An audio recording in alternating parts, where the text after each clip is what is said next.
Dobrá.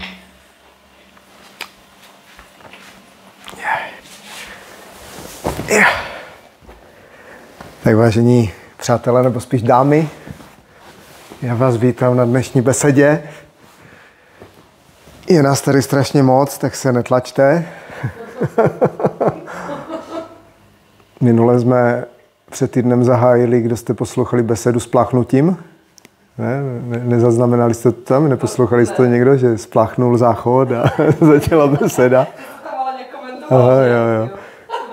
Takže to jsme si to tady jako hezky rozpovídali, že už tady drbem asi 1,5 hodiny. Takže otvírám bohulibé téma nevěry ve vztazích, nevěra ve vztahu v návaznosti na téma závislosti, sexuálních závislostí, kompenzací. Vím, že jsem tam uváděl, jsem to tak jako rozepisoval do toho, že to budeme probírat teda, co je to děvka, děvkář, závislost, promiskuita, polyamorie. Takže jste všichni vítáni, abyste přihodili své vlastní zkušenosti, aby jsme to tady mohli zase vytvořit nějaký velmi zajímavý materiál. Vnímám, že nevěra hned vedle konfliktech ve vztazích je takové velmi časté téma. Když probírám ty psychosomatické fora, tak tam typicky asi to je nejčastější rovina, kdy někdo řeší nějaký svůj vztah. A je tam ta nevěra, je tam vlastně nějaká rovina s tím spojená.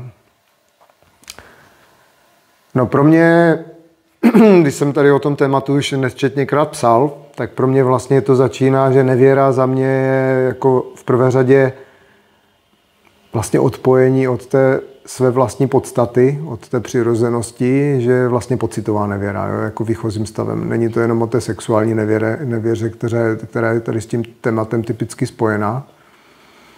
Jo, když se řekne nevěra, tak samozřejmě člověk tam hned vnímá tu sexuální nevěru.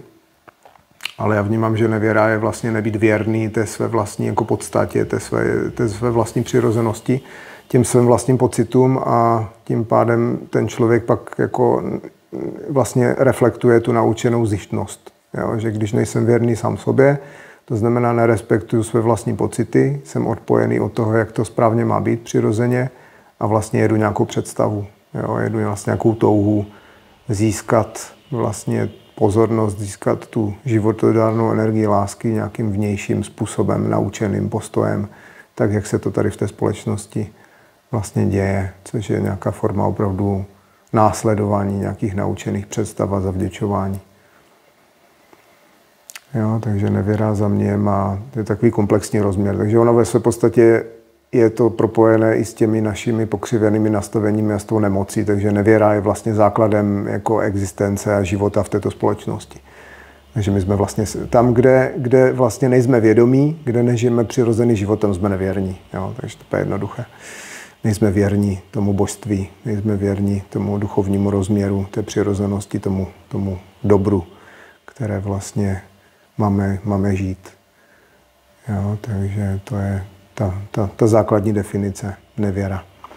No a nevěra ve vztahu tím pádem začíná právě tou pocitovou bází. Jo, to znamená, jak si člověk uvědomuje svoji roli, jak tam vlastně v tom vztahu funguje, jak umí pracovat s těmi pocity, jak vlastně reflektuje tu svoji roli v kontextu toho přístupu a prožívání vlastně lásky ve vztahu. No a když to vlastně nereflektuje, když tam je v rozporu s těmi svými pocity, neumí s nimi správně pracovat, tak vlastně prožívá si ten nějaký naučený postoj a ta nevěra je tam potom vlastně jenom nějaká asi jako reflexe toho pokřiveného nastavení a toho přístupu v tom vztahu obou straně. Chci k tomu něco dodat? Hned z kraje, než se rozmluvím tady do toho dlouhosáhlého monologu. No, Vnímám, že v tomto tématu je vlastně velmi důležité si uvědomit, že nevěra vzniká vždycky v kontextu právě té vlastní nevědomosti a toho vlastně přijetí té role oběti. To znamená, když vezmeme nějakou opravdu jakoby situaci, kdy vlastně v tom vztahu dojde k té nevěře, tak to má vždycky několik jako faktorů, které se tam dějí, proč se vlastně v tom vztahu ta nevěra děje.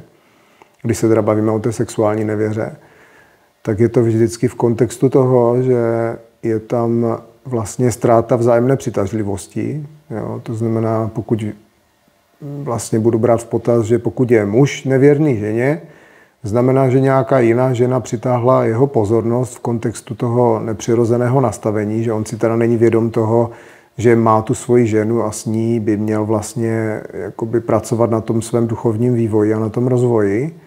Je tam vlastně ten vztah už je v základu kompenzační, to znamená, ty dva propojila ne láska, ale závislost.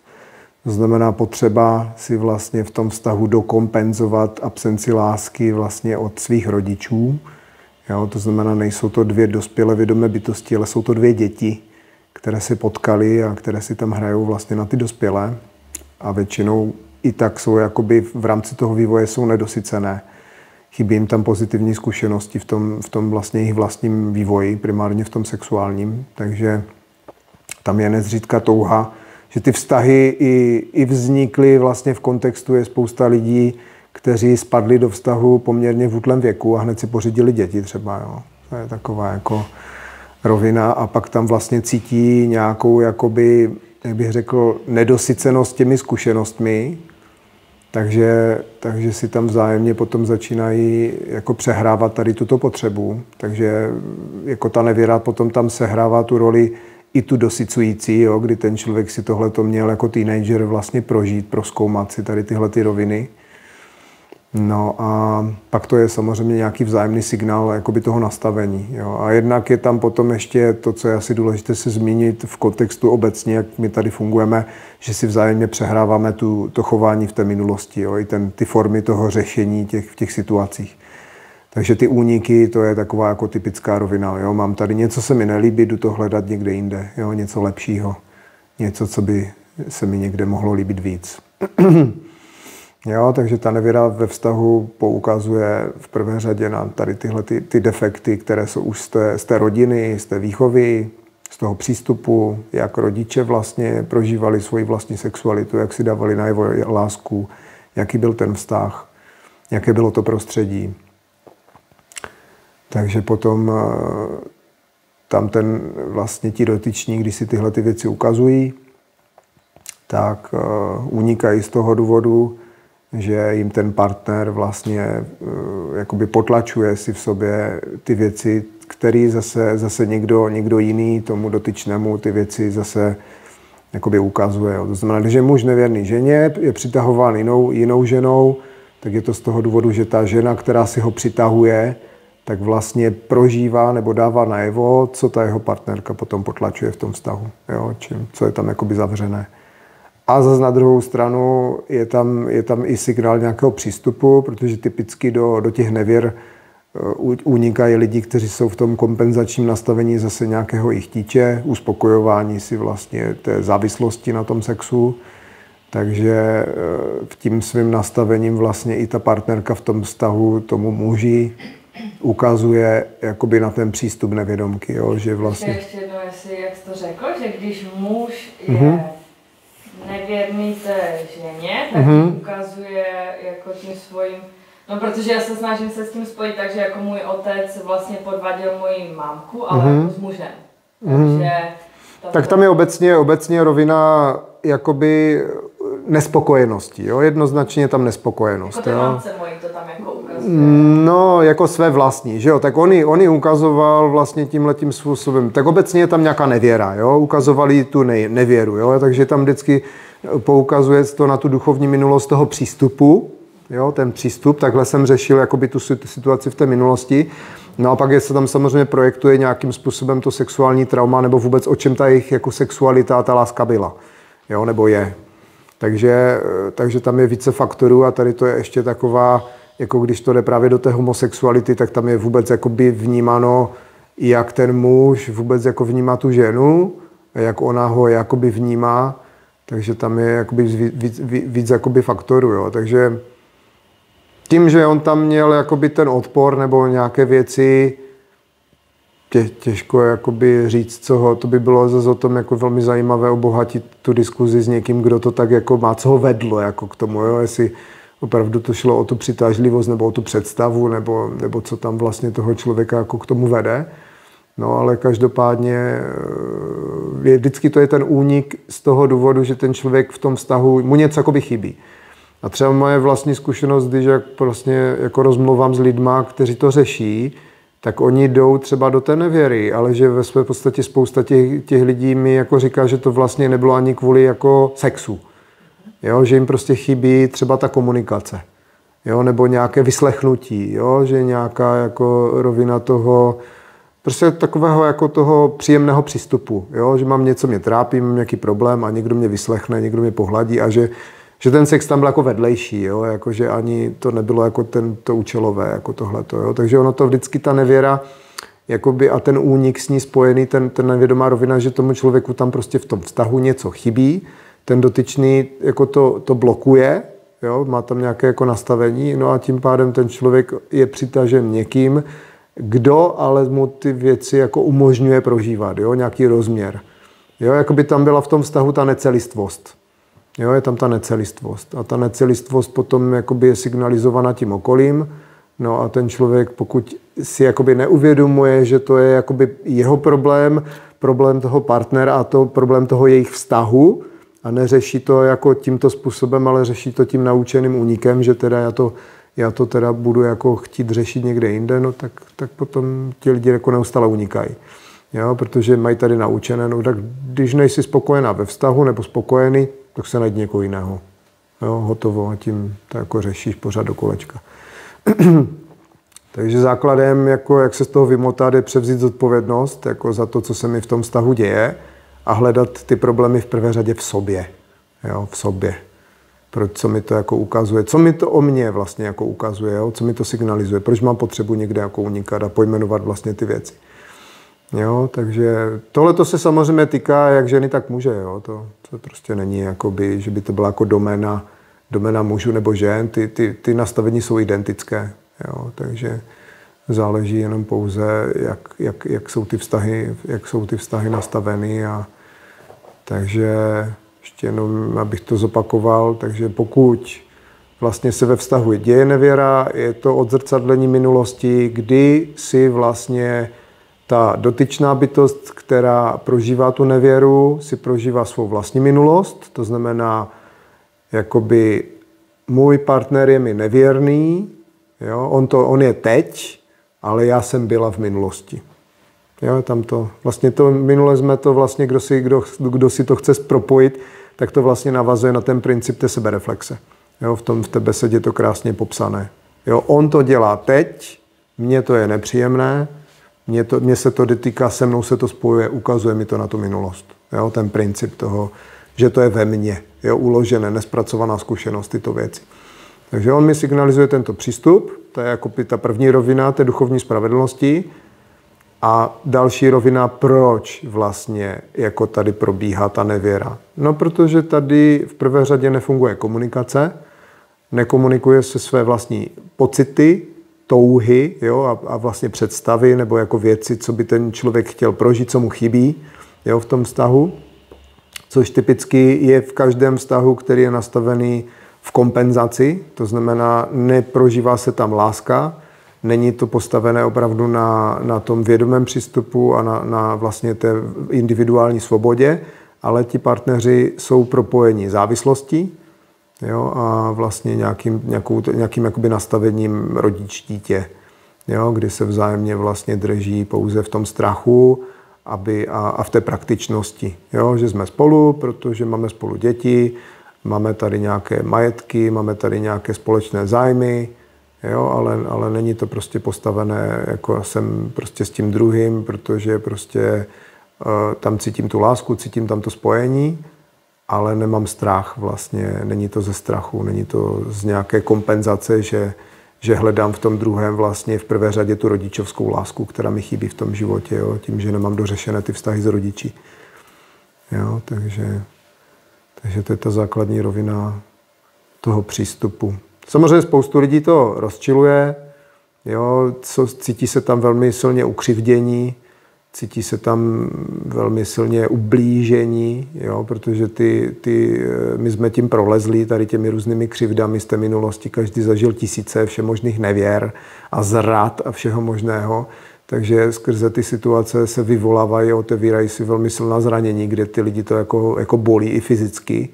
No a tím, že tady je ta nevědomá rovina, že vlastně jsme si tady přijali nějaký jako pojem ve smyslu někdo něco dělá, ty to cítíš, prožíváš nepříjemně, tak on ti to jako dělá, on ti jako ubližuje tím svým přístupem.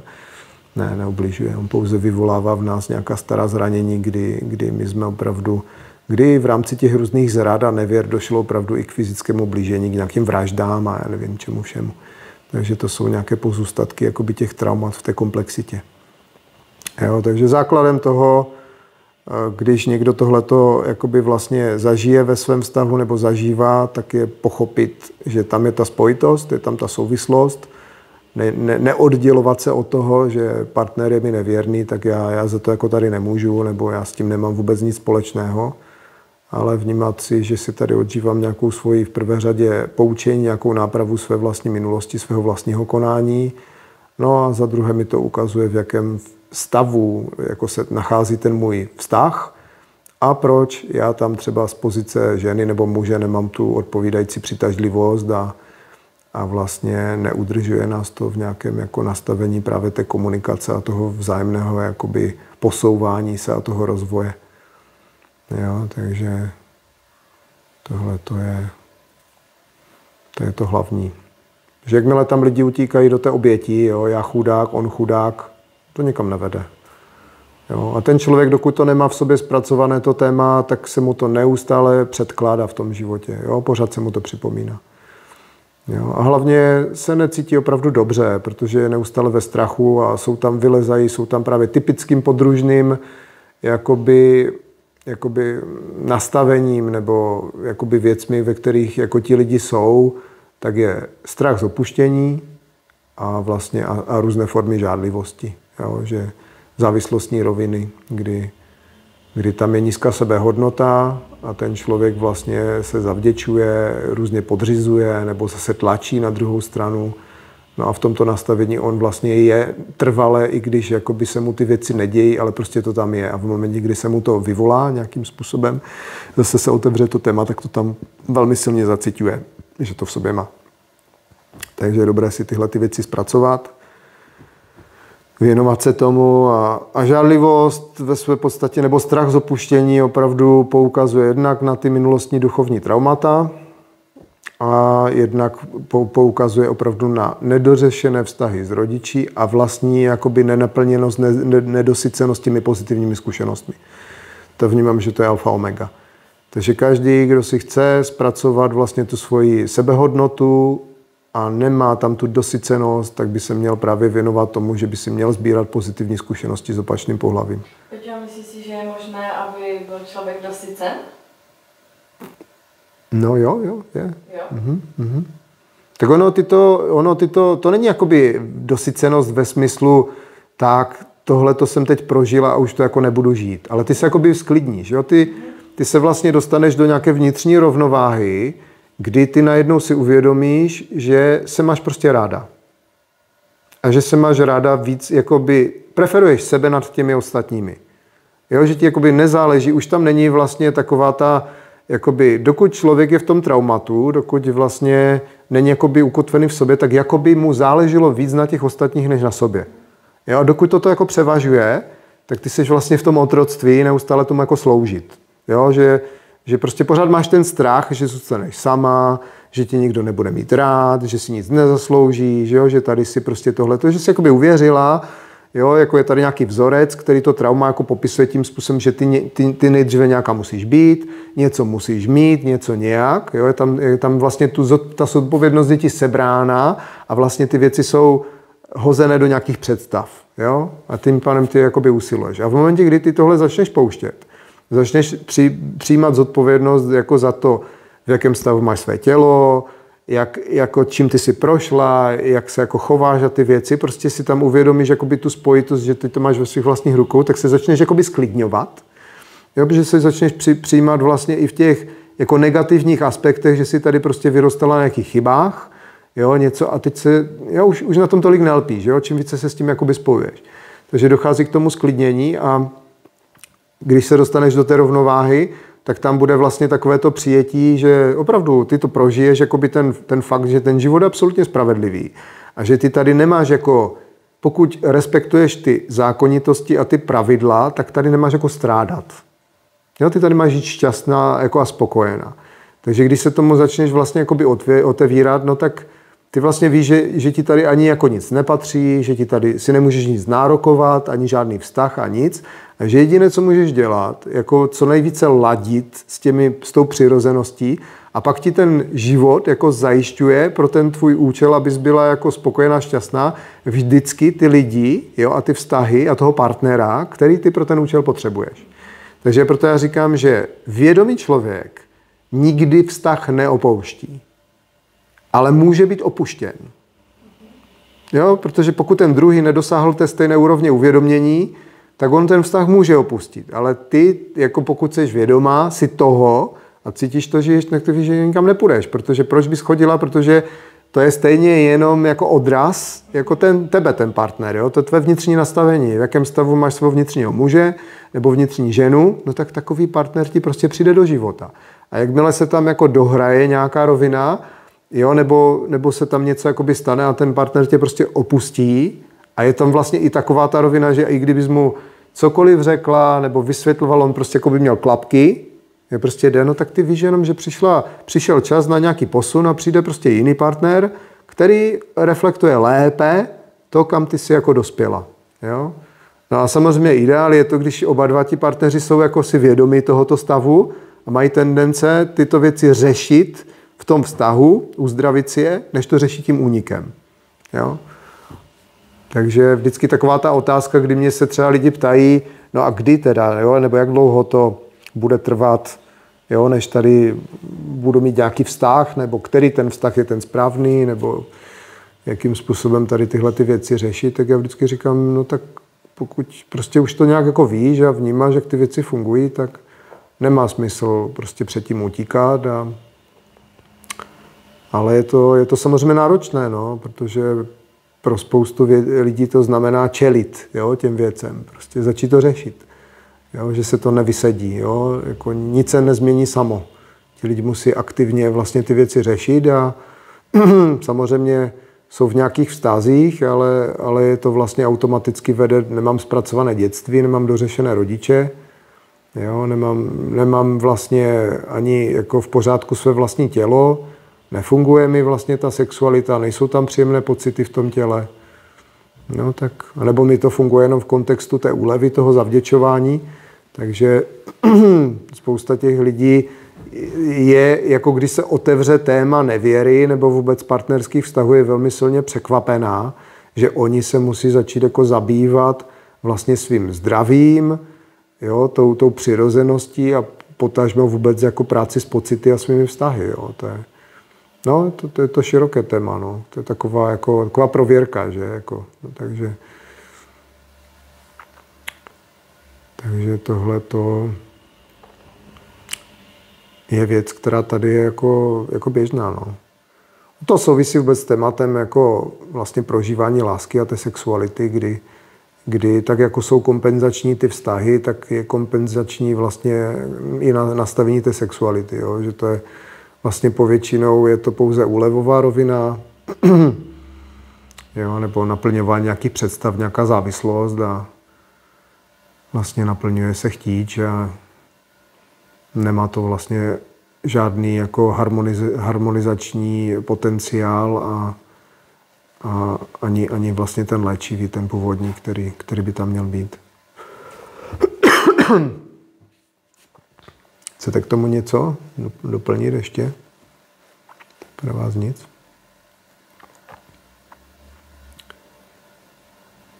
No samozřejmě Nevěra právě vzniká, jeden z důvodů nevěry je právě ta nedosycenost, jo, těmi pozitivními zkušenostmi. Takže lidi to vede právě k tomu, že mají touhu, jo, vyzkoušet si věci, které si nevyzkoušeli v tom dospívání, v tom sexuálním vývoji. A je tam vlastně jedna z těch hnacích rovin je právě vlastně i to pokřivené nastavení té sexuality, ten chtíč, který jsme tady zmiňovali, což je vlastně sexuální nátlak hnaný vztekem. Jo? Je to vlastně sexualita postavená na duchovním traumatu minulostním, kdy zatím je nějaké sexuální zneužívání, týrání, mučení. Jo? Jako je v jednoduchosti řečeno, že když někdo si prožil v minulosti nějakého sexuálního otroka, který když uspokojil potřeby svého pána, tak byl nějakým způsobem pochválen nebo prostě jenom měl klid, jo? Že se vlastně mohl být jakoby v klidu. Jo? Tak je to taková ta rovina potom i v tom prožívání té sexuality, že když dojde vlastně k tomu jako uspokojení, když to dojde k tomu vyvrcholení, tak se uvolní ten vztek, uvolní se to napětí, které v tom těle je. A ten člověk zažívá vlastně takový ten pocit, tak a teď mám jako klid na chvíli, jo. Teď vlastně už nemusím něco dělat, co po mně někdo jako chce. No a tady tohle to je velmi silně jako vštípené, zakořeněné vlastně v lidech.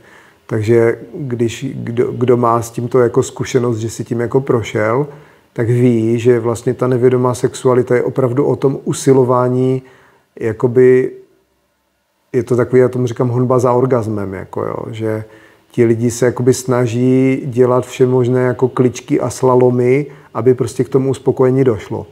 Jo, že potom vlastně i při tom prožívání na tom těle je to takové křečovité, jo, že ten člověk opravdu není v nějakém jako uvolnění, prožívání, ale je tam vlastně taková fakt ta snaha, pokud jako nejde, tak se jako i rozčiluje, jo, různě tam, jo, jsou takové nějaké vzájemné osočování, jo, že proč ti to nejde a teď tohleto a jak to jde a jak to nejde a musí na to mít jako různé rituály a předehry a já nevím co, prostě aby se tam vlastně dosáhlo té maximální jako vzrušivosti a toho tlaku jako na sebe. No a jakmile se to potom jakoby stane, tak ten člověk vlastně jakoby to naplnil, uvolnil se a jde dělat něco, jako jo, že jde dělat něco jako jiného.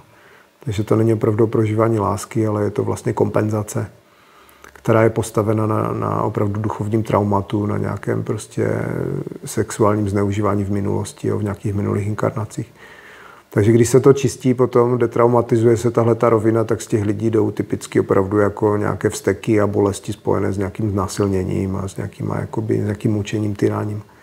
Jo, týká se to jak žen, tak mužů.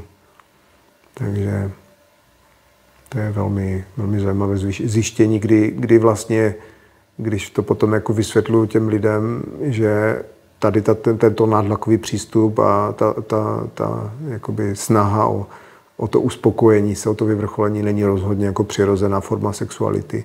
Tak, jak je to tady prezentováno v té společnosti, tak je to takové velké překvapko. Že většina lidí si myslí, že když něco jako prožívají, že tímto způsobem jako dosahují i toho vzrušení nebo to vyvrcholení, takže to vlastně jako mají v pořádku. No, ale v pořádku to není. Jo, což se potom samozřejmě projevuje i tím, že kdo na sebe příliš tlačí, jo, tady v těchto rovinách, tak to má vlastně i nějaké emoční projevy na tom těle. Jo. Jsou tam nějaké vzteky a různé věci, které se projevují do různých jakoby exematických projevů u žen, do různých jako výtoků, jo, a nějakého svědění, pálení, záněty močového měchýře a já nevím co všechno. Což je samozřejmě jako spojené s nějakými jako hlubšími problémy, že jsou tam nějaké emoční blokády na tom těle. Ale už v tom základu to tělo nějakým způsobem dává najevo, signalizuje ten přístup, jo? Že já tady na sebe tlačím, snažím se tady pouze jenom uspokojit nebo ulevit si od toho přetlaku vevnitř a vůbec nereflektuju jakoby ten svůj přístup a ty své pocity a nevnímám, že to je prostě nepřirozené. Je to nějaká forma zavděčování se nějaké představě. Takže, což ve vztahu typicky bývá, že jeden jakoby tlačí a druhý vlastně ustupuje. Jo? Takže čím větší jeden z těch partnerů tam má ten chtíč, tak tím více ten druhý to má jako potlačené. Jo? To znamená, zase se tam jakoby podvoluje, podřizuje a stává se vlastně pro toho druhého pouze jakousi erotickou pomůckou.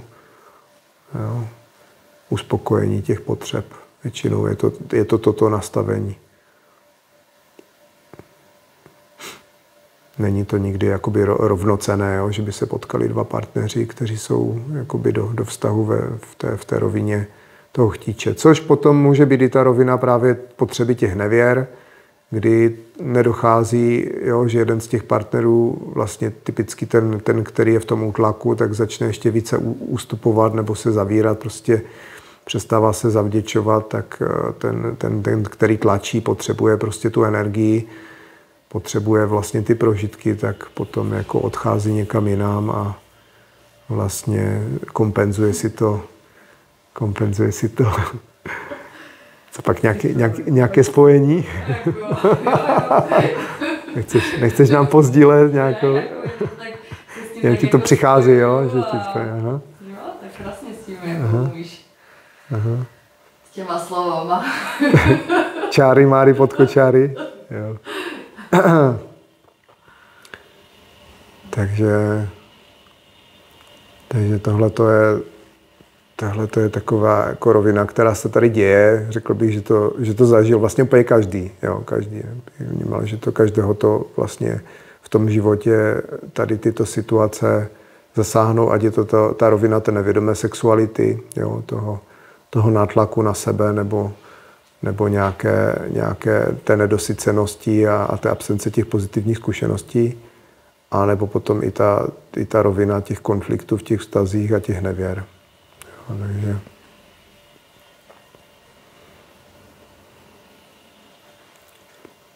co pro vás znamená slovo nevěra? Ať do toho vneseme i nějaké takové jako roviny. Kdo z vás zažil nevěru, co u vás byla vlastně taková ta první jako rovina, třeba z vlastní zkušeností, jako proč do toho vlastně jako člověk jde? Je to, o čem jsem jakoby mluvil, je to ta rovina té touhy, nebo že je tam vlastně ta nespokojenost v tom vztahu, jako to prvotní? Souhlasíte s tím? Tak u mě to bylo přesně tak, jak jsi vykládal, no, že tam byl ten chtíč a to se vlastně stahoval víc a víc. Takže vlastně takový ten nedostatek uspokojení jakoby toho chtíče v tom vztahu, že? Jo. A jo, u mě jako nebyla jsem vyloženě jako nevěrná jako v tom sexu, ale to přesně jak jsi říkal, že já jsem tam taky jako chodila za těmi muži si dosycovat jako to, co doma není a jenom přesně jak jsi říkal, takové to povídání. Ta pozornost jakoby. Ta pozornost a tam čerpat od někoho tu energii, ale jako teď už vím, že to bylo zase jenom, že jsem potřebovala jako od někoho čerpat, protože já sama v sobě jsem tam jako neměla tu pozornost vůči sobě. Takže no, si tam prostě od někoho načerpat něco, co mi doma ten partner nedává, ale ve finále je to něco, co já sama sobě jako si nedávám, že nebo... Tam je ještě jakoby to, co těm lidem chybí, vlastně je to povědomí, jo? Že já vždycky, když vlastně se s těma lidma bavím, tak já vždycky říkám, no ale ten partner jako všechno v sobě má, jako jo. On jako je celistvý, jo? Že to tady bohužel není v tom povědomí, že ono se to jakoby spíš prezentuje takovým tím způsobem, že ten partner to doma prostě jako nemá a vůbec jako ne, že by to tam jako, on tam prostě nemá, jako jo, a vlastně, ale ten to má, jako jo, a tím pádem to je jako lepší. Ale vůbec se jako nemluví o těch věcech tím způsobem, no ale proč to nemá? Jo, proč to nemá? No, protože to nějakým způsobem má v sobě potlačené ty věci, jo? Zase skrze tu výchovu, skrze ty jeho vlastní zkušenosti, skrze ty traumata, které tam jsou. No a aby to měl, tak to znamená práce na sobě a nějaké uzdravení, jo? Takže to je to, co si tam ti lidi musí postupně vlastně převzít. Jo? A přitáhli se k sobě v prvé řadě, partneři se přitahují k sobě do vztahu, aby se uzdravili, jo? Aby se narovnali. Jo? Takže Každý vztah je opravdu učící, rozvojový a v dnešní době v prvé řadě jako uzdravující, jo, jako léčivý. Takže kdo si tohleto jako neuvědomuje, no tak bude pořád neustále tápat a hledat, protože prostě před ním stojí neustále ty témata toho, proč se ti to děje a co máš v sobě vlastně neuzdraveného, jo? Co tam vlastně jsou za věci, které potřeba řešit. Když tak přemýšlím ale nad bývalým manželem a vlastně ten předešlý vztah, tak tam byl chtíč z jeho strany a stejně jsem tak jako zase utekla já a byla nevěrná. Že jako stejná situace, jak teďka, ale... A tam si vybavuješ, co tě tam vedlo jako k tomu, k té nevěře? Když tam teda on jakoby ti tam jakoby tím chtíčem... Připadala už jako pod takovým nátlakem. Jo, že už to bylo příliš, jakoby, jo. Jakoby zase ti tam chyběla nějaká rovina, nějaký rozměr. Zase z toho důvodu, že byl na mě ten člověk jako hodný, takový... Jo, že ti chyběl vlastně ten jemnější rozměr, jakoby, jo, toho přístupu. Aha, určitě, jo. Hele, to taky jsem se potkal s lidma, jo, kde ta nevěra byla právě v té rovině, kdy oni jako i zmiňovali, že to nebylo jako vyloženě o tom sexu, ale že jim tam chyběla ten jemný přístup, jo, nějaké takové to pohlazení nebo nějaké mazlení a takové ty, že... Jako vlastně pravý opak toho... Že ta necelistvost, no. No, tak, ale to je vlastně, to se nevylučuje, jo, to není opravdu jenom o nějakém jednom rozměru, jo. To je vlastně ta nevěra, jak říkám, je pořád obecně ta rovina toho, že mi v tom vztahu něco chybí, nedostávám to a jdu to hledat jako jinam, jo, nebo se nabízí někdo, kdo mi to umožňuje a potom, jestli v tom je jakoby ve finále ten sex nebo není, to už jako je vlastně ve své podstatě asi jako jedno. Jo, že ta nevěra v základu je jenom o tom, že já to jdu někde jako by si to dokompenzovat, jo, jako si to, i si jakoby pozbírat ty zkušenosti. Že ono ve své podstatě ty si tím získávala zase nějakou jako svoji vlastní zkušenost, kterou si prostě neměla v tom svém vývoji, jako jo. No, takže... Byla tam určitě ta závislost, jako vůbec někoho mít vedle sebe. Jo, což je potom i vlastně o tom, kdo se s kým potká, protože většinou tam je opravdu ta touha, pokud tam, já nevím, uniká žena, jo, jakoby z toho vztahu jde do nějaké nevěry, tak typicky hledá vlastně jakoby v tom muži hledá otce, jako jo, že tam je ta absence té otcovské lásky a u muže zase tam je ta matka. Jo, takže se nechá přitáhnout nějakou ženou, která mu dá, jakoby vlastně, která se tam stylizuje a přehrává tam tu matku. Ale z dlouhodobého hlediska ono to je zase jenom nějaký zavděčovací model, takže ono to stejně nevydrží, protože ty lidi to přestane bavit hrát. A vlastně je tam tendence se vzájemně tlačit do nějakých představ, jo? Tak jako se ti rodiče tam tlačili do těch představ, nějaká kontrola, nějaký diktát, no a v momentě, kdy jim dojde ta trpělivost, tak se stejně jako ty vztahy jako rozpadnou. Jo, takže prostě se tam jako nasytí se tam těmi prožitky a jakmile z toho už nekape té energie dostatek, tak už ti lidi zase hledají zase nějaký nový subjekt, kde si to budou pokračovat v té kompenzaci. Jo, takže není to funkční model, dlouhodobě neudržitelný. To je taková černá díra, kdy se prostě pořád jenom jako člověk má tendence sytit, ale ne, tím, že se nekotví v sobě, tak vlastně tam stejně jenom přelepuje ty svoje traumata, které mu tam vyvěrají neustále ven. No a jinak samozřejmě s tímto spojené jako archetypy vlastně přijetí obecně v té sexualitě, když se bavím o tématech, které potřeba si zpracovat, tak jsou to témata děvka mrcha na straně ženy, na straně muže děvka hajzl. Tady tyhle ty jako archetypy učící, které v minulosti jsme tady všichni používali k tomu sbírání těch zkušeností, tak je potřeba si pročistit. vystoupit právě z té role oběti a vlastně oba dva ty archetypy znamenají jakoby ukotvení se v sobě, jo, kdy to je vlastně jako přijetí vlastní děvky a mrchy znamená postavení se do vlastní síly, do vlastní zodpovědnosti a do zájmu o sebe a o svůj vlastní život.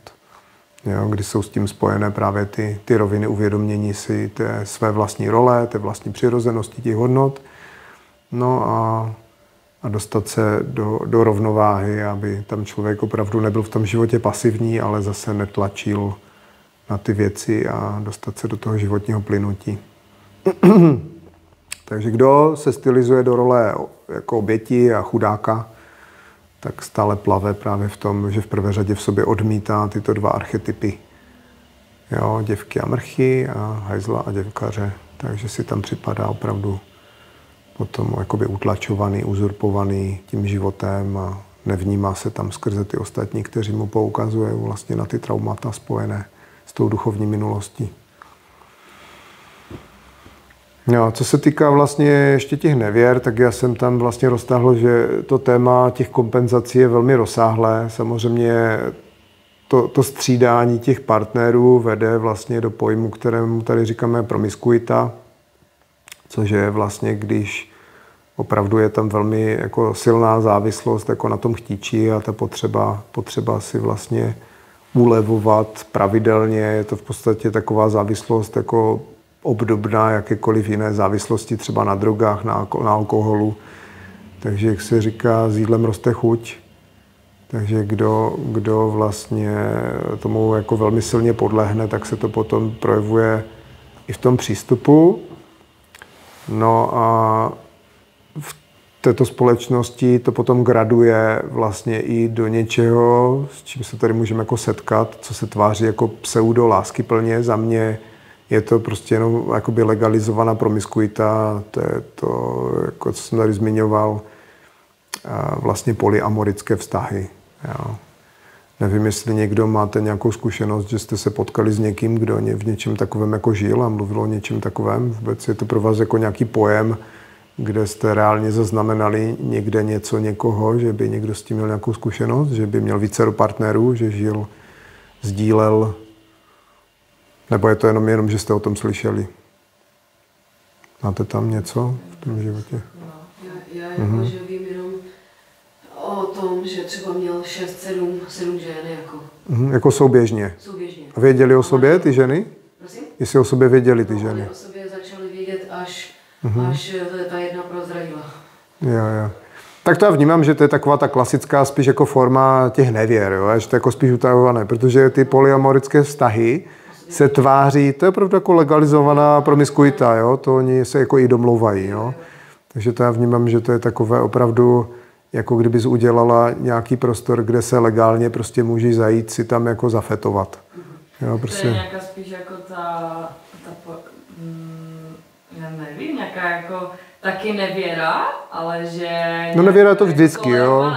No teď říkám, já spíš jako říkám legalizovaná, jo, že ty se jako na něčem dohodneš, budeme tady jako si to kompenzovat legálně, jo, je to prostě takový, jak říkám, jo, jakási jako forma, jako je to tam přijetí, ale ono se to jako tváří ve smyslu, že to je vlastně jakoby volná láska, jo, nebo mi to nazývají, že to je jakoby ta osvobozená, jo.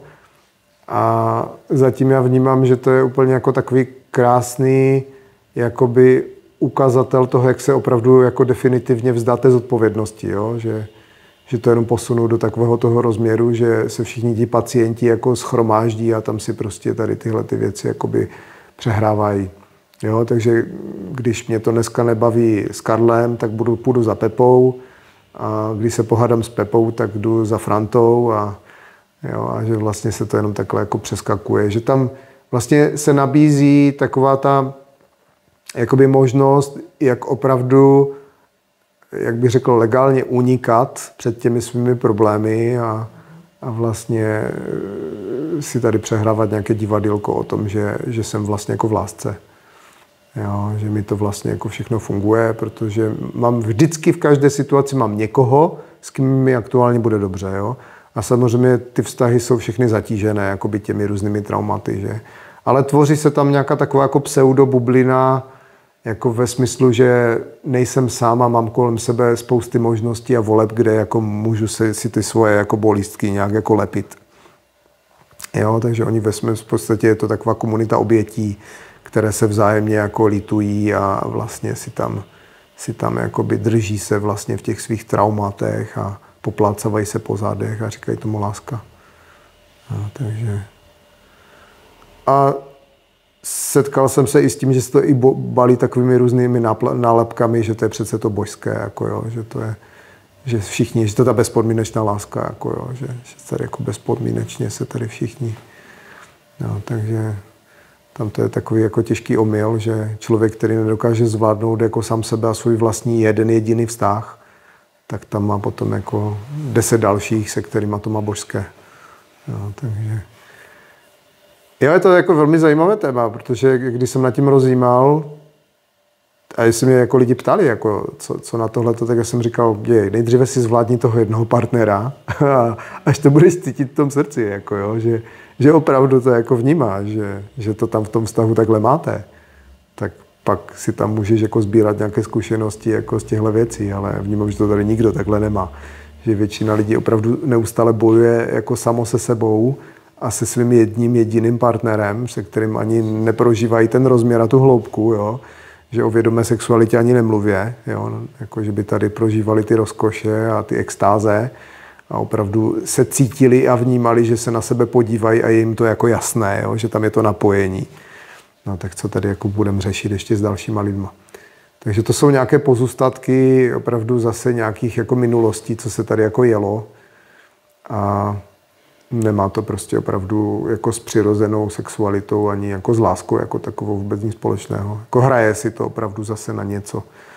Vnímám, že to jsou stejné jako rozměry, jako jsou tady různé nabídky vlastně v tom životě, co se týká volby pohlaví a volby jakoby života a věcí, tak prostě si něco vyberte, něco si tady jako, a zase je to o té energii, o té pozornosti, o té kompenzaci.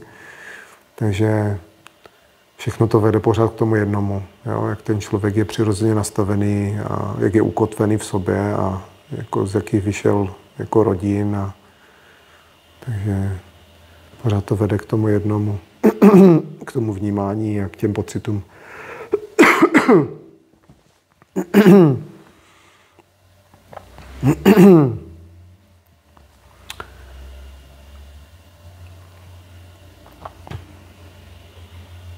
Tak co k tomu ještě přihodíme? Ještě napadlo, jak ty jsi jako vlastně zmiňoval ty důvody, proč jsou si lidi jako nevěrní, tak jsme tam řešili ten řidič. A mě ještě jako napadlo takové jako hlavní téma, ta neschopnost té komunikace, víš, že jako když jsem se zamyslela nad sebou, jako když mně se něco třeba nelíbilo nebo mi něco chybělo, že já jsem se přesně jako bála jít za tím partnerem a říct mu to, protože jako z toho důvodu, že v něm to spustí nějaké, jako že je neschopný, nebo víš, že to jsem tam jako měla hodně u sebe. A pak, když už jako jsem se od toho odprostila a jako šla jsem do toho a řekla jsem jako tady to mi chybí a to, tak přesně to spustilo tohle, takže příště už jsem jako do toho nešla, protože jsem tam měla jako přesně ten strach, víš, že to spustí ty nepříjemné věci a bude se to muset řešit, takže to bych řekla, že je taky takový jako zásadní problém té komunikace, tak to asi ve všem, že? Tam to je taková jako opravdu jako taková schýza, protože vlastně vědomá sexualita je vlastně nosným pilířem toho vztahu, nebo obecně jako sexualita je jako to, co ten vztah definuje, což je na druhou stranu něco, co je tady v téhleté společnosti jako silně tabuizováno, vlastně je to různě křiveno, takže tam to samozřejmě je ta touha vlastně s tím spojená ty věci, tak jak, já nevím, tady různě jsou odsuzovány ty věci, jo? Že obecně je odsuzovaný zájem nebo nějaký projev, jo? Nebo nějaké vybočování, vystupování z toho typického nastavení té společnosti, kde dominuje to trauma a to utrpení, takže se vlastně ani vlastně jako nechce, aby ty se nějak jako radovala, projevovala, jo? Aby si užívala ten život, jo? A už vůbec ne v té sexualitě, jo? Aby to někde jako dávala najevo nějakou svobodu a nějakou otevřenost, nějakou volnost.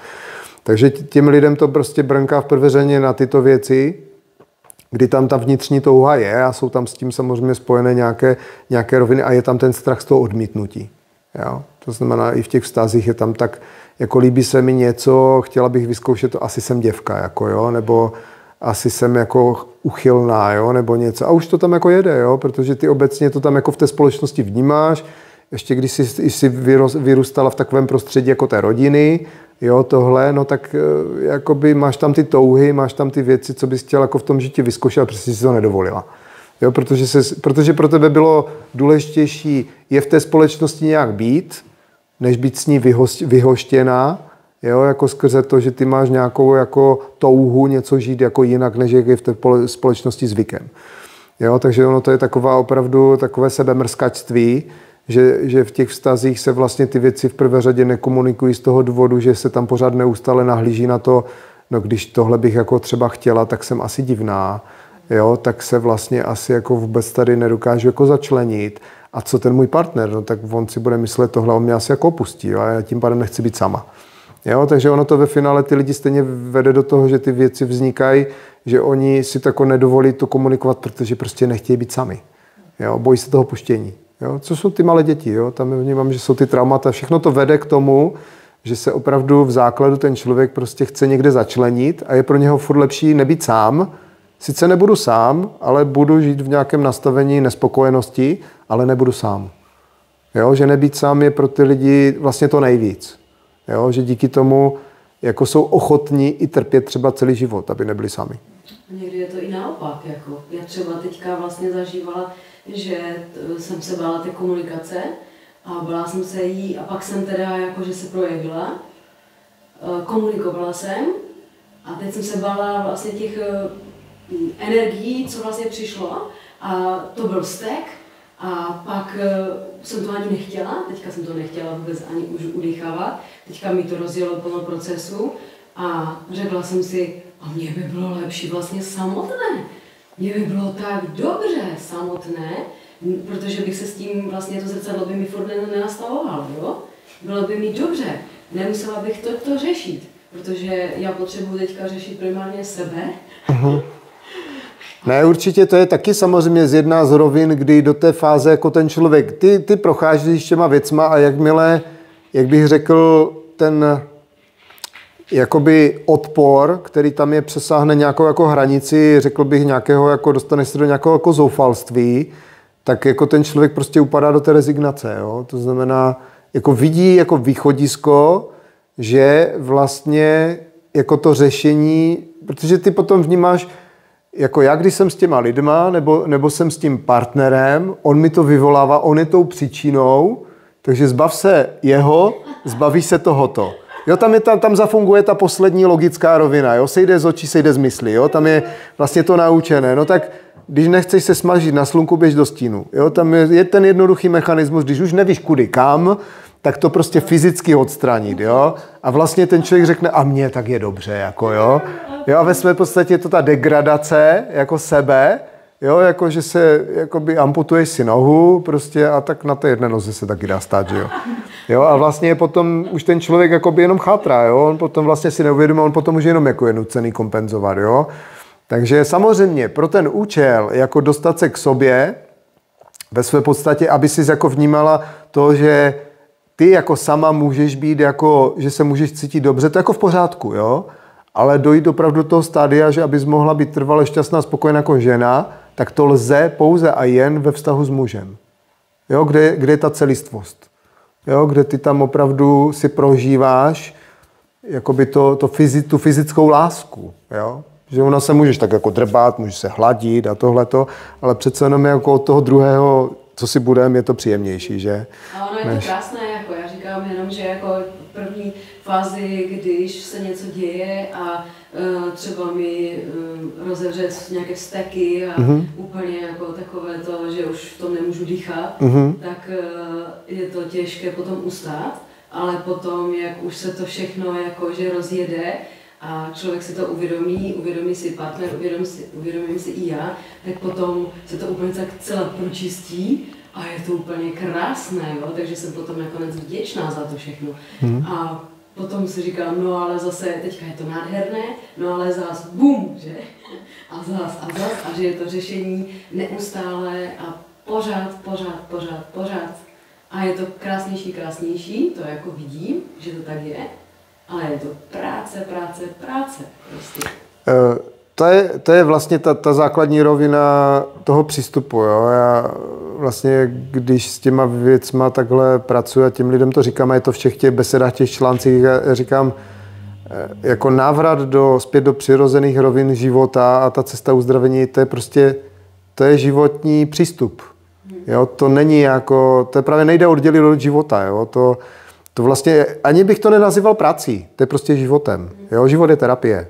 Jo, to ať si kdo co chce říká, prostě čím více ty si to spojuješ, jakoby tyto věci s tím životem, tím potom máš ty výsledky, jo? Tím více se ti jako daří těm věcem porozumět a tím vlastně jakoby v prvé řadě klesá ten odpor, jo, k tomu, tady k těmto věcem a tím je to pro tebe příjemnější a už to není vlastně jako práce, ale už je to prostě ten život. Jo, už to nerozlišuješ, jo? Protože my máme naučené takové, co je nepříjemné, to je práce, a co je příjemné, to je zábava.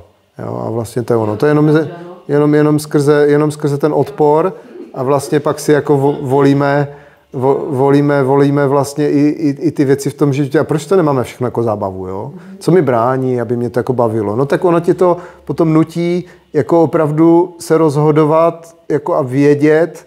Jo? Tam je ještě takový ten klinč v tom, že pokud já opravdu si nejsem vědoma toho, co je přirozené a není, protože tam mám ten odpor, skrze ten odpor já si bráním i tomu přirozenému, jo, no tak musím někde mechanicky nejdříve jako na tom pracovat s někým pod vedením někoho, kdo mě tím jako provede, než si to jako osvojím, to bohužel tak je, protože pro spoustu lidí je prostě nahé tělo a já nevím, prožívání, dávání najevo věcí je nepřirozené. Oni ti řeknou, to pro mě není vůbec přirozené, jako být nahý třeba. Jako jo. Takže tam je bohužel to trauma jakoby, a to přijetí jakoby, těch nepřirozených nastavení v kontextu toho, že to tak jako prožívám a díky těm nepřirozeným nastavením já necítím ty nepříjemné pocity, jo, že mi to umožňuje právě utíkat, zavírat se, odpojovat, tak to je jako to moje vlastně cítit se příjemně je pro mě přirozené, ale zase na úkor toho, že nejsem celistvá a vlastně maskuju ty traumata jako v tom životě. Jo. Takže podle mě to je to nejhorší v tom počátku, než ten člověk si opravdu jako tady na ty věci podívá a začne s nimi opravdu vědomě pracovat. Takže no, je to na pořád. No. Když se člověk rozhodne se prostě léčit a pracovat na sobě, tak je to na pořád. A nebude to jakoby jiné, jo? Protože to jde do hloubky, jde to do šířky, ale zase samozřejmě přicházejí ty výsledky té práce, jo? Které jakoby toho přístupu, těch změn, které jsou potom jako evidentní a je to v prvé řadě, tě to jako vede k tobě, jo? Jak ty se cítíš. Jo? Jak ty se cítíš. Jo? Že už tam vnímáš, že už nemáš. V prvé řadě to člověk podle mě zacítí, že už nemá tak strach jakoby z toho, jako být sám. Jo? Že ne, že by chtěl být sám, ale on nemá strach být sám. Jo? Že tam je taková že už se nebojí v té společnosti se postavit sama za sebe. Jo? Už je tam takové to opravdu, jak já s oblibou říkám, komu se to nelíbí, ať mě prdel políbí. Jo? Že to tam jako roste. Jo? Jako ve vší slušnosti. Takže je tam taková že respektuju ty ostatní, že oni si to takhle chtějí žít, ale já vím, že mám tady pro sebe jako vyčleněný nějaký prostor, ve kterém já si to taky můžu takhle žít. Jo?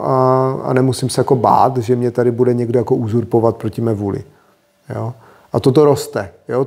Tímto přístupem v tobě jako roste a tím pádem se ti to potom projektuje i do těch možností, které v tom životě se nabízejí. Jo? Takže čím ten člověk se má jako více rád v kontextu opravdu té zodpovědnosti a té přirozenosti, protože spousta lidí, to jak je to tak krásně přeprogramované, tak tam jsou ty únikové manévry, jako utekla jsem ze vztahu, protože se mám ráda. Jako, jo? To je taky, že jako odmítám tyto nepříjemné pocity, protože se miluju. Jo? A máš to hned, jo? Jo? Jako nepůjdu někde tamhle pracovat v nahotě, protože se mám ráda. Jo? A to máme furt, jo? Jako to jsou slovíčka. Jo? Slovíčka špatně používaná jako věci, projevy, argumenty, jo? Jak je to krásně vidět jako skřivené, že tady jsou vlastně ty věci našroubovány v prvé řadě na to, odmítám nepříjemné pocity, odmítám se konfrontovat s nepříjemnými situacemi a nazývám to láskou. Jo? Takže být nezodpovědná jako nebo nezodpovědný je tady vlastně přeprogramováno do roviny jako sebelásky, jo? A do roviny přirozenosti. Jo? Takže to plně jako vzhůru nohama. Takže spousta lidí jim je jako vštěpováno, že přece se máš ráda, tak si najdi jiného partnera. Jo? Přece se máš ráda, tak tyhle ty věci nedělej. Jo? Ale ti lidi vůbec to slyším, no, to je všude. Ano. A říká se tomu sebeláska. Jako, jo. Za mě to je prostá nezodpovědnost, která si obléká ten kabátek té lží, jo, a na tom si můžeš napsat, co chceš. Jako, jo. No, ale to je bohužel jako důsledek toho nastavení té celé společnosti, ve které my tady jako jsme, a tím se rozbíjí vlastně jakoby ty původní roviny a toho přirozeného života, a cílem je rozbít jakoby ten základní vztah té ženy a muže a celé to přeprogramovat do nějakých jako jenom představ a nějakých kompenzací. No, takže, ale nicméně volba je na každém samozřejmě, protože to si jako ty důsledky si každý procítí v tom, a co si budem, jako většina těch lidí, kteří vztahy opustí, tak buď zůstávají sami, anebo zase potkávají vlastně nějaké lidi, se kterými asi neprožívají tu celistvost, neprožívají si tam tu hloubku a prostě je to tam tak je to dříve nebo později dožene. Jo, nepomůže jim prostě vůbec nic a ty těla to budou prostě signalizovat ty věci nekompromisně a neustále. Takže jsme v době, kdy, jak se říká, před sebou neutečeš. Takže je to opravdu jako nekompromisní. No a kdo teda jako chce být zodpovědný, má tu možnost, dá se s tím vypořádat jako velmi dobře a velmi efektivně. Jo. Tak co ještě něco k nevěře, polyamorii a promiskuitě? Přijde vám to něco zajímavého? Já jenom jsem chtěla ohledně toho dosycování. Aha. Tak, že teďka vlastně mi to přišlo skrz taťku. Uh-huh. Protože já jsem byla v takové úzkosti a ráno jsem se probudila a měla jsem takovou hodně velkou úzkost. A tak jsem si jako tak mluvila sobě a říkám, co potřebuješ, jako, co to je, co zatím je. A tak jsem si tam vlastně našla, že bych potřebovala vlastně oběti od taťky, od mamky. Uh-huh. A tak říkám, no tak nic, pojedu za našima, no, tak pojedu tam teď tam pojedu. Uh-huh. Tak jsem si tam jela a vlastně byla mamka doma jenom, takže jsem s mamčou mluvila a tak jsem jí vlastně komunikovala, že mám vlastně takové úzkosti a takové stavy a že určitě to je jako z dětství a že mi nebyla dána pozornost jako pořádná a mamka, no a tak co teďka potřebuješ? Říkám, tak já bych potřebovala se teďka s sebou obejmout, maminko. A ona mi říkala, no tak pojď. Tak jsme se tak obejmuli a bylo to takové jako hezké, ale pak udělala takové pohyby, jako úplně takové a dost, a dost. Jo, že už toho bylo moc, jako jo, že... Aha. A jo, úplně by mě to tam úplně naskočilo. A hned si říká, to je ta tvoje tvrdost. To je ta tvoje tvrdost, to je. Protože teďka pořád jakože vidím všude, jakože, jak jsem tvrdá. No a tak jí říkám, že jakože já mám tu tvrdost v sobě a vidím, že teď máš taky v sobě, jako, že by to chtělo se jako trošku změkčit, jako ženštít. A tak jo, tak potom jako pojď, tak jsme se hladili a bylo to hezké. No a pak jsme jako i tak si jako povídali a ona taky sama říkala, že jako nikdy nic takového neměla a ani neprožívala s mámkou, ani s taťkou a dokonce ani vlastně s taťkou, že, jako že oni ani pořádně nehladí a ani si tak nějak nedávali doteky. Takže jako co bych chtěla vlastně vůbec. No, tak potom vlastně přišel taťka Tak říkám, tatínku, mohla bych od tebe něco chtít? Ona mě, jasně, samozřejmě. Říká, já bych potřebovala, jako jestli bys mě mohl obejmout. No a tak mě obejmul a bylo to moc hezké. A úplně jako, že i mě tak hladil po zádech a tak jsme se tak pěkně, jakože fakt krásně obejmuli. A pak a dost. Taky jo, to tam přišlo takhle, jo? Aha. Přišlo to tam a už stačí, už stačí. A ve mně, co to udělalo, no já jsem úplně jako kdyby takový vztek, takovou zlost jsem dostala. No a pak vlastně jsem to konzultovala vlastně s Terkou, že? A Terka říkala, já tam vnímám úplně jasně, jako, že máš nedosycenost. Ty máš úplně jasné nedosycení. Prostě ty si to, jakože vnitřně to tam nemám, že? Jako vůbec, jako, že takovou tu lásku. Proto já to hledám, já nemám pořád dost. Já pořád nemám dost. Jako těch obětí, pusinek a jí vlastně s partnerem, že? Taky mi to říkal, tobě je to krásnější a krásnější. Pořád je to jako fakt, se to vyvíjí a místo, abych já měla radost z toho, tak já řeknu, no mohlo to být lepší, jako, jo? Takže prostě je tam takový ten, no, taková, já vnímám, jak ty říkáš teďka, jako ta nedosycenost, tak já jsem velice nedosycená. No ale to všichni, jo, to je jenom spíš jak pod tou tíhou, jako a v těch rezignacích, jo, jak spousta lidí jako rezignovali na ty věci, že je prostě jako nemají v tom životě a jsou vlastně ale jako i nastavení v tom vnitřním odporu, jo, to znamená, ty na jednu stranu jako po něčem toužíš, ale jako to tvoje nitro vyzařuje nechci. Jo, nebo jo, to je to typické, že ženy čekají na ty své vysněné muže, ale vnitřně mají obrovský odpor, jo, jakože tam je vlastně, když se na to jako doptáš, tak to je, muži jsou hajzlí, jo, nedá se jim důvěřovat, jsou to svině, které akorát ubližují, jo, že většina těch žen, které jsou samy a vlastně nemají tady pořešené ty traumata, tak mají v sobě takováto nastavení, jo, a vůbec o nich neví, že je tam mají. Jo, což samozřejmě to tělo nějak dává najevo i skrze ty fyzické problémy, které tam jsou a ty nemoci, jo, ty projevy těch nemocí. Jo, takže spousta těch žen i mužů samozřejmě tam má takové to, že jsou v nějaké představě, jo, nějaké romantické představě, která vůbec nereflektuje to jejich vnitřní nastavení a oni vlastně ve své podstatě stejně neočekávají partnera, ale právě dosycení té rodičovské lásky. Jo, že oni prostě chtějí tu mámu a nebo toho tátu, jo, který. A tím, že tam je i odpor vůči těm rodičům, protože jsou tam v těch obětech, nevidí se v tom, tak prostě čekají, až se ty věci, až přijde něco lepšího nebo něco nějak.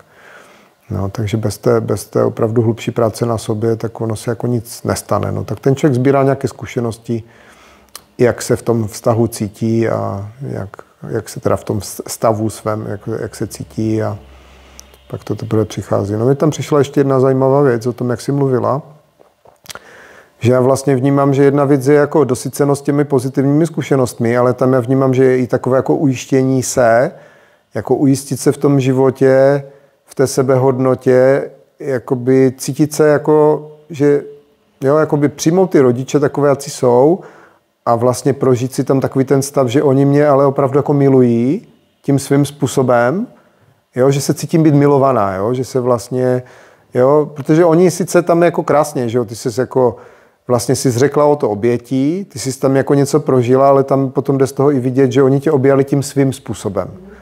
Jo, že tam je jenom taková ta rovina jakoby toho očekávání, jo, v tom jako, že ty jsi mi řekla, obejmi mě, oni to udělali, jo, ale ten člověk tam nejde ze sebe, jo, že vidíš ten rozdíl, že on to má jako naučené, jo, že většina těch lidí má opravdu ten naučený přístup, že on čeká na ten podnět, jo, že teda něco jako udělej, já to jako udělám a tím to jako ono, jo, tím naplňuju tu představu a vyhovuju a tím pádem potom jako zase očekávám, že z té druhé strany potom přijde něco, co zase já očekávám, jo. Takže to je vlastně postavené potom všechny ty vztahy, jako i ty akce a věci jsou na tom očekávání. Chtěl říct, jako, že z mojí strany, jako, že bylo nějaké očekávání, které nebylo... Ne, já ti jenom říkám, že ti rodiče jsou tak nastavení, že když oni pro tebe potom něco jako udělají, nebo obecně ti lidi, kteří jsou takhle, že ty něco řekneš, tak oni pak zase očekávají, když oni po tobě něco budou chtít, takže ty to jako uděláš, jo. Protože to může být typické i v situaci, že ty jsi teďka třeba požádala jakoby o to, jak bych řekl, požádala si o to obejmutí a teď si vím, že se stane situace, že ti, já nevím, máma nebo táta budou jako žádat o nějakou laskavost a ty zrovna budeš vnímat, že zrovna nemůžeš, řekneš, hele mami, teď ne, jako jo. A to by byla zajímavá ta reakce, jo, že by tam měl být vlastně ten bezpodmínečný přístup, jo. Jako, jo, že dělám to bezpodmínečně. A i v kontextu toho, že to nedělám kvůli tomu, že za to něco jako dostanu, že to kontroluji a hlídám, ale že vlastně to dělám, protože já chci. Jo? A tím pádem nic neočekávám, prostě to jenom jako dělám. Jo? A to je do čeho se tady vlastně všichni musí jako dostat. Jo? Protože toto lze dělat pouze a jen tehdy, pokud já čerpám jako ze sebe, jo? Že tu energii jako nepotřebuji z toho vnějšku. Jo, že vlastně se máš natolik ráda, natolik ti záleží, že těm ostatním dáváš už jenom tak. Protože tě to baví. Jako no. No ale to k tomu vlastně můžu přijít, až vlastně budu já naplněná. Jako ano. Sebe no, tam to jde skrze právě odpojování se z těch závislostí. Jo? To znamená přijímání se v tom nepříjemném. Jo? To znamená přijmu své rodiče takový, jací jsou, vidím se v nich, taková jsem byla máma, takový jsem byl táta. Jo, vidím tam vlastně ty nastavení, jo, jako čím oni prošli, dělali to, jak nejlépe dovedli, jo, a dostat se do toho soucitu, do toho pochopení. Takže když uznáš ty rodiče, uznáš se jako jejich dcera a začneš jim dávat najevo ty přirozené věci, jo, tak najednou cítíš, že už vlastně nejsi pod vlivem těch zátěží, jo, už se cítíš být dost dobrá taková, jaká jsi. No a to, co se ti automaticky potom přenáší vlastně i do toho partnerského vztahu. Jo, protože už v tom partnerovi, v momentě, kdy ty ucítíš to, že se cítíš být milovaná svými rodiči, jo, že ses tam jako uznala, odpustila si tam věci, zbavila se z těch odporů, máš tam to pochopení, tak ty vlastně v ten moment jako dospíváš vnitřně, jo, duchovně dospíváš a už vlastně nepotřebuješ tady tento rozměr hledat kolem sebe. Už je v tobě ukotvený. Jo, a tím pádem ve svém partnerovi už nepotřebuješ hledat ani tátu, ani mámu. Jo, a tím pádem už tam jenom jako vidíš toho muže. Jo, už mě vidíš toho muže. Jo, a to znamená tím, že ty si tím prošla a máš tam tu zkušenost, tak zároveň v něm jako vidíš i třeba ty jako věci, které ho tam čekají. Jo, to znamená v tom vztahu s těmi rodiči, že je nedosycený a že se cítí být nemilovaný a nepřijatý a tohleto. Jo, takže už tam vlastně tě to přepíná do jiné roviny pohledu. No a tam se učíš prostě tomu soucitu, tomu pochopení a tomu vedení, jako jo, dovést si toho partnera do toho uzdravení. Jo, takže tohle je nevyhnutelná rovina, jo, pro každého. Kdo se chce uzdravit, musí projít těmito jako věcmi. Musí tam tím vědomě projít, musí to uvědomit. Jinak se trvává pořád v té rovině toho svého nastavení a toho traumatu, no tak prostě malé dítě, které prostě jako čeká na něco, že někdo za něho něco vyřeší, jo, že ten partner za něho něco vyřeší. Tak jak čekáš, že ti rodiče za tebe něco jakoby vyřeší jako malé dítě, oni ti rodiče od toho jsou, aby tě vedli, jo, aby tě do toho života uvedli, jo, aby byli tou inspirací. No pokud oni to tam jako tě jenom programují, no tak tam nedojde k tomu přirozenému jako opravdu dospívání, k tomu dostat se do té role přirozeně, přes tu vlastní jako zkušenost, přes to přijetí. No tak pak to pokračuje dál, tato fáze vlastně pokračuje v tom partnerském vztahu až ve své podstatě do té smrti. Jo? Takže spousta těch lidí celý život prožijou jenom jako děti, které přijali jako uměle, se našroubovali si na sebe ty partnerské role a vlastně očekávají, že jeden druhého teda nějak dovede do té dospělosti. Jako jo, ale, no, takže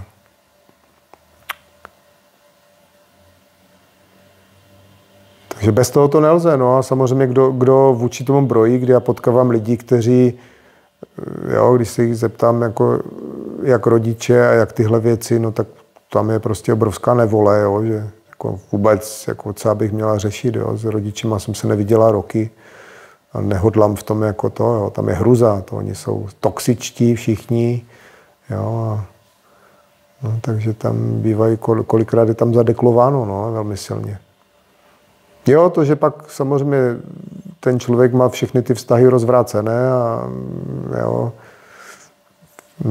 nedokáže se v tom vidět a pak ve finále dospěje do stádia, že je mu nejlépe samotnému, jo.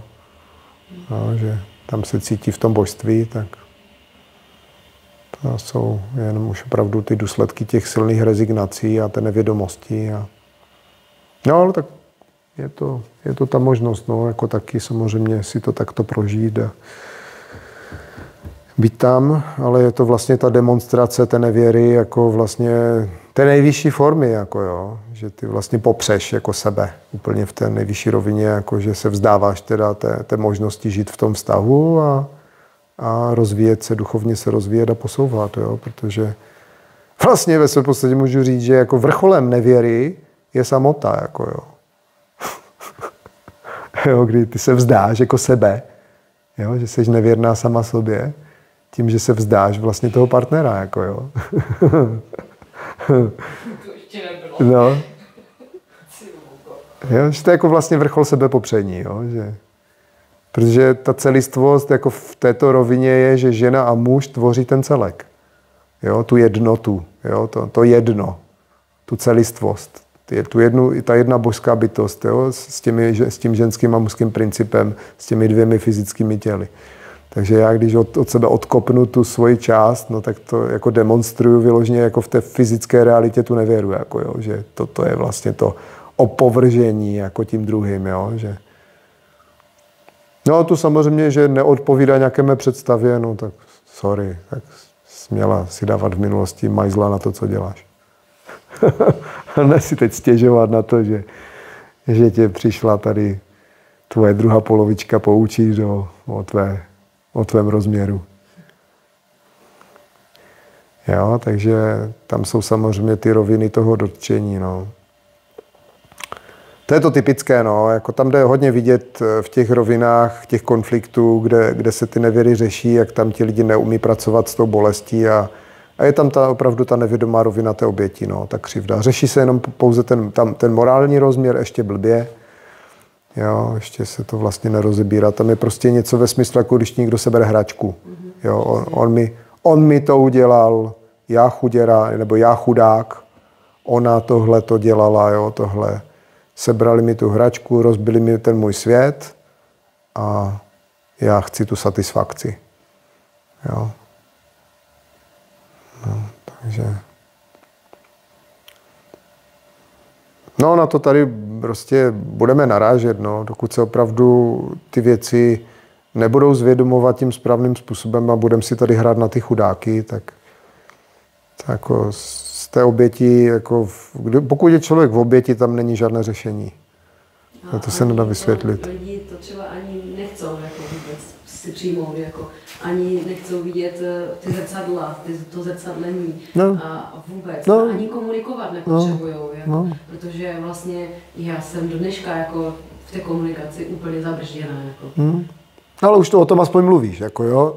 Ta první fáze, jak vždycky říkám, ty se tím dostáváš a každé téma, které chceš jako pořešit, jestli ho vůbec jako uvědomit, jo? Že třeba řekneš, že já jsem furt nasraná třeba, jo? Nebo jsem zabržděná. A teď to zase jenom, už si to aspoň jako uvědomuješ, co to jako je a co to jako znamená, jako, jo? Že ty už to potom dokážeš rozplétat, protože dokud samozřejmě si to člověk v tom životě neuvědomuje, jenom to jako dělá, jo? V kontextu zase nějakého přesvědčení nebo nějakého nastavení, tak on ani neví, že to jako dělá. Jo, on jenom jako, on nevidí tu příčinu, jo, že on je tou příčinou, jo, že si to sám jako dělá, že vlastně tomu neustále jako nabíhá. Takže základem je jako se zastavit a uvědomit si, začít se s tím spojovat. To znamená, že ten člověk to tam prostě necítí, jako jo, že tam nejsou ty pocity. Tam jede nějaký vzorec, tam je ta naučená rovina, nějaký autopilot a je tam očekávání, jo. Je tam taková no tak někde jsem to viděla, že to tak jako dělali a oni tím něco získali. Jo, nebo moje rodiče mi vštěpovali, že když to budu já takhle dělat, tak tím něco získám. Tak já to jako dělám. Tak mi neříkejte, že to mám dělat jinak. Jo. Takže to je to typické naučené, no.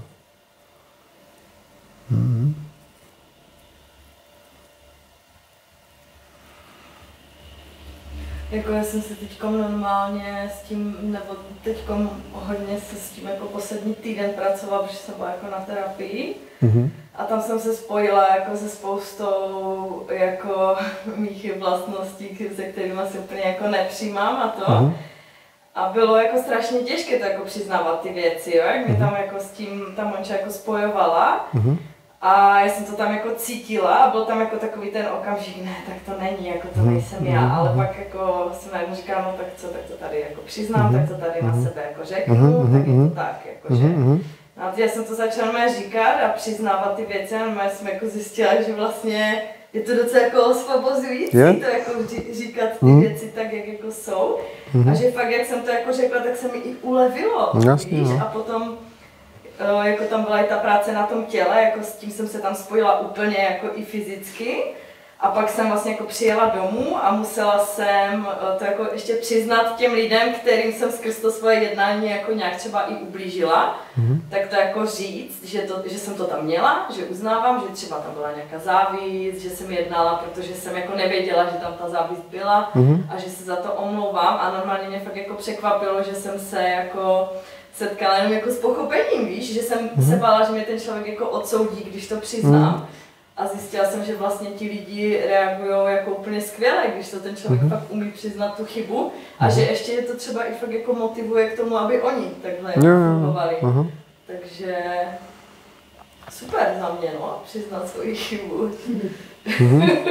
No ne, protože ty tím, že o tom jako mluvíš, ono to vlastně není ani, to je paradox, to přiznání je vlastně jenom jako to propojení se s tou celistvostí, jo? Že ty přiznáš, jak se říká, přiznáš barvu, že vlastně jenom jako, jak bych řekl, se ty s tím propojíš, jak ty věci jako jsou.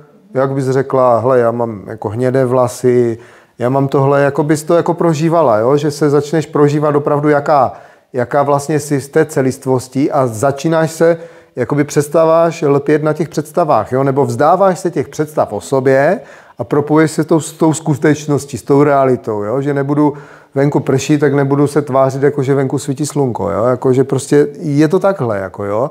A to je právě ten návrat k té přirozenosti, jo? Přestat si hrát, na něco přehrávat, ale popisovat ty věci opravdu tak, jak opravdu jsou, jo? A tím my se začneme jako rozumět, jo? Protože tím, že my si tady jako si tvoříme nějaké iluze a vlastně přehráváme a snažíme se být jenom pouze někým, jo, ve skutečnosti tím jako nejsme, jo, protože je tam ten strach z toho odmítnutí, anebo jako vše možné strachy, no tak my si jako tady vlastně nerozumíme. Jo, protože my se neustále jako snažíme, že když já si sám sebe nějak představuju, tak si představuju i toho druhého, on si představuje mě, ten si představuje toho, jo, a teď vlastně, ano, je to jenom taková jako, že tak ty si ve skutečnosti tedy jako hajzl, jako jo. To jsem si úplně představovala všechno jinak, jo. A to je takové to, ty, jo. A ty nejsi ta, já jsem myslel, ty jsi přišla, já jsem tě viděl úplně v tom filmu Pretty Woman a teďka taková mrcha z tebe vylezla, jo. To je jako zrada. A já to tak nenechám, jo, přesně. Jo, takže... A hlavně, jak to jako pak ten člověk fakt přizná, tak se ti druzí tam jako zhlídnou a uvědomí si, že i oni jako taky nejsou jako to, a tam je samozřejmě v prvé řadě si potřeba uvědomit, že co to jako je, že jo, protože většina těch lidí opravdu už se jako i snaží nějakým způsobem jako chovat jako pozitivně, jo, a hezky, jakože neškodí. Ale tam jsou spíš to jenom opravdu takové ty přístupy, jak se pracuje s těmi pocity, jo? Jak vlastně ten člověk, jako jakým způsobem komunikuje, jak je otevřený nebo uzavřený, jo? Že už tady nikdo není, jakoby, jako, nebo málo kdy se člověk, že je zase dle svého nastavení potká s někým, kdo je vyloženě destruktivní, jako fyzicky, jo? Že tady jako nějakým způsobem jako drtí tu realitu. Ale je to potřeba to prostě dočistit a dotáhnout a v prvé řadě si přijmout ty svoje minulostní zkušenosti, jo? Přijmout si v sobě tady ty aspekty, za které se jakoby stydí, jo? Jako za které ho jako oddělují od té a vlastně má tam pořád tu potřebu to nějak jako mlžít, jo? Maskovat. Jo, právě z pohledu toho strachu, co ti ostatní, že? Protože my jsme si tady přece všichni jako vymysleli, že jsme sluníčka, jo, že jsme ty čisté duše, které spadly někde do něčeho, jo, do bahna, ale my jsme si to přece nezasloužili, jo, my tady prostě jako, tady nechceme být, nebo jo, jsou takové různé pohádky, které jsme si tady jako stvořili pro ten účel, aby jsme si mohli ty oběti pěkně prožít. Takže je to opravdu jako velmi, velmi úlevné a člověk se dostává k těm emocím a vlastně je to opravdu, jak říkáš, no, je to osvobozující. Je a cítila jsem tam i jako velké propojení, třeba jako já pořád říkám, že mi vadí jako moje břicho, víš? A že jak ona mě tam jako s těma věcma spojovala a mě to tam úplně začalo jako v tom břiše jako tížit, ne? A teď jsem si říkala, tyjo, mě špatně, a teď jsem fakt začala cítit jako ty vrstvy v tom břiše, kterých ona se tam jako dotýká. A já fakt, jakmile jsem jako to přiznala, jak jsem to tam jako pustila, tak mě jsem fakt cítila, jak se mi jako ulevuje na tom břiše, jak to jako povoluje, že to jsou přesně jako ty vrstvy, co si tam jako skládáme, jako že si to nechcem přiznat, ty věci. Jo. Takže... No jako by to nemůže strávit, jo, jako je to nějaké věci, které jsou tam uložené a jo, je to tak.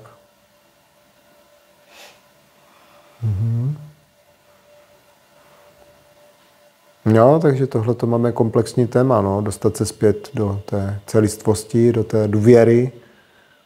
Jo. No to je stejně jako vtipné, no, že to slovo důvěra a nevěra, že to je takové jako, mi přijde jako propojené, jo, že buď důvěřuji, anebo vlastně nevěřím.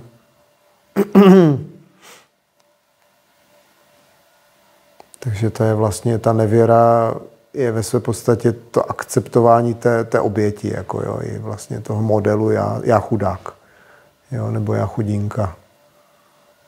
Jo, že...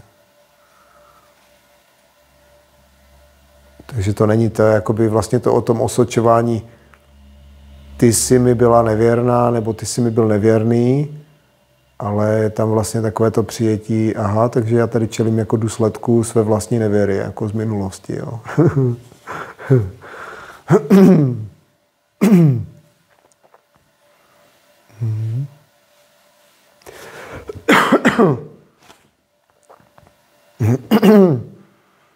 Tak co, ještě něco k tomu? To je nějaký ještě zajímavý podnět tady.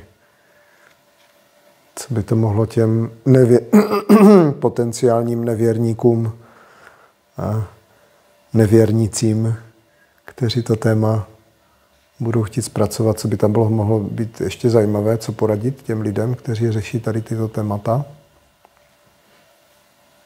Že kdybych teďka třeba zpětně to, co teďka vím, tak bych teda opravdu rozvíjela ten vztah, který mám.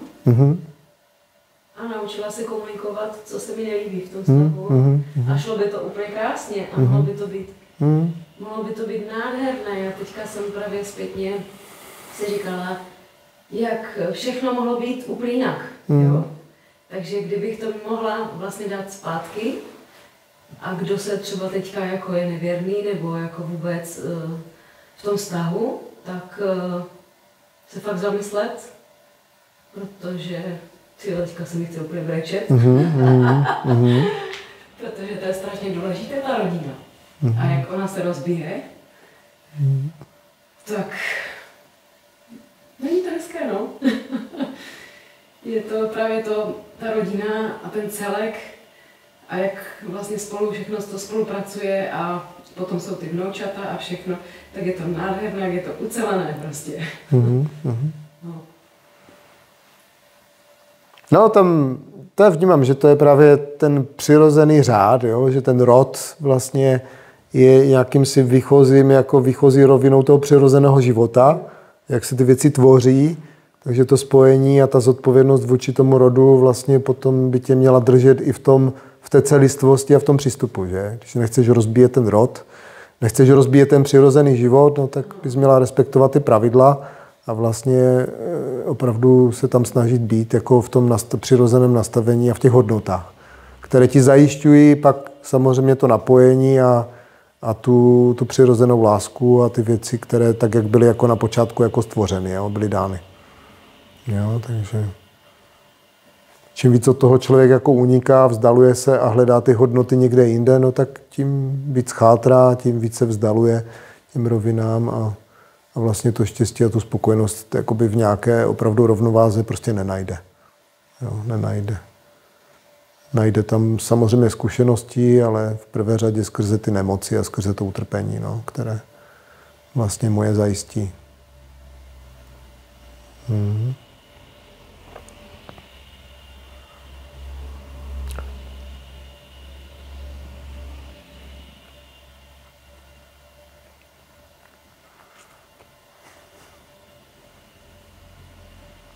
Co vnímáte, že to je dostatečně obsáhlé?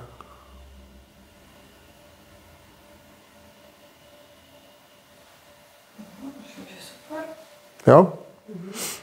Tak jo. No tak vám děkuji za obohacující téma a ti, kteří tu nebyli, jejich chyba. Budou si to muset poslechnout, tak jak jsme jim to tady vymysleli a uvidíme, jak se nám toto téma promítne do dnešní odpolední práce. Děkujeme. Děkujeme. Díky.